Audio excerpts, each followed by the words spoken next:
దాడి చేసే రోజులు వస్తాయి. ఓరు నాయన సన్నాసి 10 ఏళ్ల పాటు మీరు చేసిందే దాడులు రా, పరిపాలన చేసిర్రు అంటున్నాడు. దాడి చేసే రోజులు వస్తాయి కథలన్నీ. వాని వీడియో కూడా పెట్టకు, అంతే కదా, న్యూస్ ఖరాబ్ అవుతుంది. అదో పరిస్థితి. అయితే మనకు దాడి చేసే రోజులు వస్తాయి, తొందరలోనే రాళ్లతో అటాక్. మొన్నటిదాకా చేసింది ఏంద్రా నాయన నువ్వు? అరే నేరెళ్ళ దళితుల దగ్గరికి పోరా ఒక్కసారి, చూడరా సన్నాసి, సంసారాలకు పనికి రాకుండా చేసిన దాడులు చూడరా పోయి, ఒక్కరొకరి సంసారాలకు పనికి రాకుండా చేసినవరా. ఎంత కొన్ని వేల మంది జీవితాలతో ఆడుకున్నవరా నువ్వు రామారావు. నీ అటువంటి దొంగ నా కొడుకు, నీ అటువంటి లుచ్చా ఇటువంటి మాటలు మాట్లాడితే బీఆర్ఎస్ పార్టీ నాయకులే, బీఆర్ఎస్ పార్టీ కార్యకర్తలే కొట్టి చంపుతారు. సిగ్గుండాలే మాట్లాడడానికి. నువ్వా మాట్లాడేది? టిఆర్ఎస్ పార్టీ గూండాలతోని ఈ క్యూ న్యూస్ కార్యాలయం మీద ఎన్ని దాడులు చేయించినవరా? మా పైన చేసి అటెంప్ట్ మర్డర్ 70 కేసులు పెట్టించినవరా సన్నాసి. నువ్వు 100 రోజులు జైల్లో పెట్టించి హింసకు పాల్పడ్డ నువ్వా మాట్లాడేది?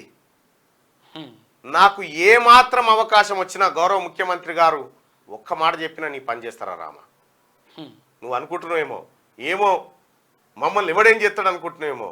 నీవు చేసిన అరాచకాలను ఖచ్చితంగా ముఖ్యమంత్రి గారు ఆదేశిస్తే చట్టం ముందు నిలబెడతాం, నిన్ను చట్టం ముందు నిలబెడతాం, న్యాయస్థానాల్లో బోన్లో ఎక్కించి నిలబెడతాం నిన్ను ఖచ్చితంగా.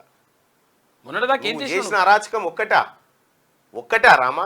ఎంతో మంది ఆఖరికి ఆదివాసీ బిడ్డలు హక్కులు అడిగితే పచ్చి బాలింతలను తీసుకుపోయి జైల్లో పెట్టించిన దుర్మార్గు నేను. ఇక్కడ ఖమ్మంలో సాయి గణేష్ అనేటువంటి బిడ్డను మర్డర్ చేయించినంత పని చేస్తారు కదా, మర్డర్ సచ్చేపాయే. వాడు అజయ్ కుమార్ పేరు రాసే ఎంతో మంది నీ పేరు మీ నాయన పేరు రాసి సూసైడ్లు చేసుకొని కుటుంబాలు చచ్చిపోయినాయి. మీరా మాట్లాడేది? మీరు దాడుల గురించా? కాంగ్రెస్ పార్టీ ఎప్పుడు దాడులు చేయదు. కాంగ్రెస్ పార్టీ ఆ సంస్కృతిని ఎన్నుకోదు. కాంగ్రెస్ పార్టీ గౌరవ ముఖ్యమంత్రి రేవంత్ రెడ్డి గారు ఆదేశిస్తే ఒక్కడు కూడా మీరు బయట తిరగలేరు. కానీ కాంగ్రెస్ పార్టీ ఆ పని చేయబోదు అనుకుంటలేదు. ఇది కాంగ్రెస్ పార్టీ అధికారంలోకి వచ్చిన వెంటనే ధర్నా చౌక్ను ఓపెన్ చేసి నిరసన చేసుకునే హక్కును కల్పించింది. అది కాంగ్రెస్ పార్టీ పరిపాలన. నిజంగా మీరు చేసిన లత్కోర్ పనులే ఇప్పుడు చేయాలంటే మిమ్మల్ని చట్టం ముందు ఖచ్చితంగా నిలబెడతాం, అక్కడ నో డౌట్. మీరు ఖచ్చితంగా ఎవడెవడైతే ఇవాళ ఏమైంది, కరీంనగర్లో కార్పొరేటర్లంతా ప్రజల మీద పడి కబ్జాలు పెట్టి దుర్మార్గాలకు పాల్పడితే తొక్కి నారదీసి 12 మందిని లోపల కార్పొరేటర్లను కూడా చూడకూడదు. ఇంకా చాలా మంది పోతారు. కేటీ రామారావు నువ్వు ఇంకా మనకు దాడి చేసే రోజులు వస్తాయని ఫస్ట్ నిజంగా టిఆర్ఎస్ పార్టీ కార్యకర్తలు దాడి చేయాల్సి వస్తే వీని మీద చేయాలి, ఈ రామన్ మీద చేయాలి. ఫస్ట్ రాళ్లతో దాడి ఈ రామన్ మీద దాడి చేయాలి. అసలు రామడే టిఆర్ఎస్ పార్టీకి పెద్ద మచ్చ. టిఆర్ఎస్ పార్టీ ఒరిజినల్ గా రాష్ట్రం కోసం కష్టపడ్డ బిడ్డలు ఇప్పుడు ఎవరు లేడు అందులో. మొత్తం ఈ దొంగల ముఠాయి గుంపు. ఇగో వీడు తొందరలోనే రాళ్లతోనే అటాక్ అట.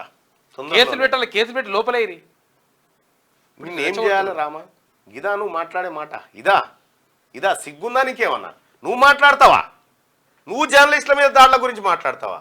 చెప్పు తీసుకొని కొడతారు ఇంకోసారి నువ్వు ఆ మాట మాట్లాడు. ఎందుకంటే నీవు ఎంతమంది జర్నలిస్టులను హత్య చేయించడానికి పెట్టినావు. రీసెంట్ గా ఇదే రాముడు నా మర్డర్ కోసం ఆర్మూర్ పాండుగాన్ తోటి సుపారీ ఇప్పించాడు. చూసుకోగా ఇది నేను ఇప్పటి వరకు పోలీసు ఉన్నతాధికారులతోనే చెప్పుకుంటూ వస్తా ఉన్నా, ఇప్పుడు మార్నింగ్ న్యూస్ లో చెప్తా ఉన్నా. ఇదే రాముడు దాని మీద ఎంక్వైరీ చేయమని చెప్పి ఆల్రెడీ ఆదేశాలు జారీ చేయడం జరిగింది.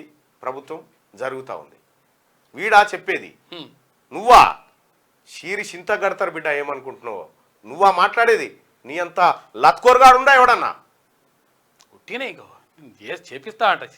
నువ్వు మొన్నటిదాకా వేసింది పీకినా ఇంకా గదే కదా. కారు సర్వీసింగ్ కాదురో పోయింది పీకింది. ఏ కారు కూడా 20 ఏళ్ళు నడవదురా. 24 ఏళ్ళు నడిచిన కారు ఏది మళ్ళీ రోడ్ ఎక్కలే. కారు వ్యాలిడిటీ గంతుంటది గంతే. ఇంజనే వీకింది. లోక్సభ ఎన్నికల్లో తిరిగి జెట్ స్పీడ్ తో చూసుకపోతాడట. నైట్ పూట జట్టు పెట్టుకొని దోమలు గరవకుండా పెట్టుకో. వెర్రి మాటలు నమ్మి ప్రజలు కాంగ్రెస్ కోట్లకి ఇంకా ప్రజల్ని ఎర్రియోళ్ళు అంటున్నారు. ప్రజలే ఎర్రియోళ్ళు అని చెప్తున్నాడు అన్నట్టు. దేశవ్యాప్తంగా పార్టీకి 30 సీట్లు వచ్చే పరిస్థితి లేదు. నీకు ఈడు ఎన్నెత్తో చెప్పరాదురా. ఫస్ట్ తెలంగాణలో ఉన్న 17 ఇట్లలో నీ ఎన్ని చెప్పు, చూసుకో ఈసారి. నీ ఏమన్నా గెలుతావా చెప్పు. బీఆర్ఎస్ వర్కింగ్ ప్రెసిడెంట్ కేటీ రామారావు అంటుండు, ఓవర్ కాన్ఫిడెన్సే కొంప ముంచింది, కార్యకర్తలు సైతం పట్టించుకోలేదు, అధికారం లేకపోవడంతో అనేక ఇబ్బందులు, కాంగ్రెస్ కోటేసి తప్పు చేశామని ప్రజలు బాధపడుతున్నారట మాజీ ఎమ్మెల్యే మర్రి జనార్దన్ రెడ్డి అంటుండు. ఒక్కసారి రేవంత్ రెడ్డి సీఎం అని కాంగ్రెస్ పార్టీ ముందే ప్రకటిస్తే కాంగ్రెస్ పార్టీకి సీట్లు పెరిగేవా తగ్గేవా అంటే పెరిగేవి అని 90% మంది చెప్తా ఉన్నారు. 90% మంది చెప్తా ఉన్నారు. ఇక్కడ కాంగ్రెస్ పార్టీకి ఓటేసి తప్పు చేశామని ప్రజలు భావిస్తున్నారని మాట్లాడుతున్నారు. చూస్తావా పోలు పెడదామా, చూద్దాం నీ తమాషా చూద్దాం. ఇవాళ కూడా దొంగరామా ఇంకా ఓలే, ఇంకా అహంకారం తగ్గలే, ఇంకా నీకు పకర్ తగ్గలే తమ్మి. మైకంలో ఉన్నట్టున్నాడు. కాంగ్రెస్ పార్టీకి ఓటు వేయడం ఎలా అనిపిస్తుంది? కాంగ్రెస్ పార్టీకి ఓటు వేయడం సంతోషంగా ఉందనుకునే వాళ్ళ పైన, కాంగ్రెస్ కు ఓటు వేసి బాధపడుతున్నాం అనుకునే వాళ్ళు కింద. రామాసుడు ఇంకెవడన్నా బీఆర్ఎస్ పార్టీలో మేము అన్ననే ఉంటాం అనుకునేవాడు కూడా చూసుకోరు, ఇక ఉండదు, తేల్చుకోరిగా. 90 సీట్లు వచ్చేటి. రేవంత్ రెడ్డే కాంగ్రెస్ పార్టీ సీఎం అభ్యర్థి అని ముందే ప్రకటిస్తే 90 సీట్లు వచ్చేటి.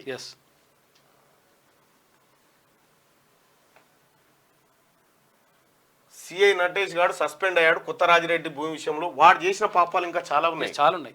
వాడు 100% జైలు పోతాడు. కాంగ్రెస్ పార్టీకి ఓటు వేయడం ఎలా అనిపిస్తుంది? కాంగ్రెస్ పార్టీకి ఓటు వేయడం సంతోషం, కాంగ్రెస్ పార్టీకి ఓటు వేసి బాధపడుతున్నాం.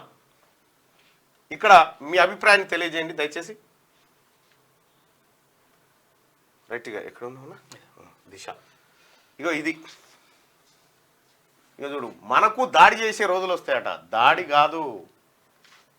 కాదు రామా, పగిలే రోజు వస్తాయి, పచ్చలు పలిగే రోజులు వస్తాయి. నువ్వు ఇట్లే తప్పుడు మాటలు కూస్తే, కాంగ్రెస్ ప్రభుత్వాన్ని, కాంగ్రెస్ ప్రభుత్వం ముఖ్యమంత్రి మీద తప్పుడు కూతలు కూస్తే పలుగుతాయి, పచ్చలు పలుగుడు గ్యారంటీ.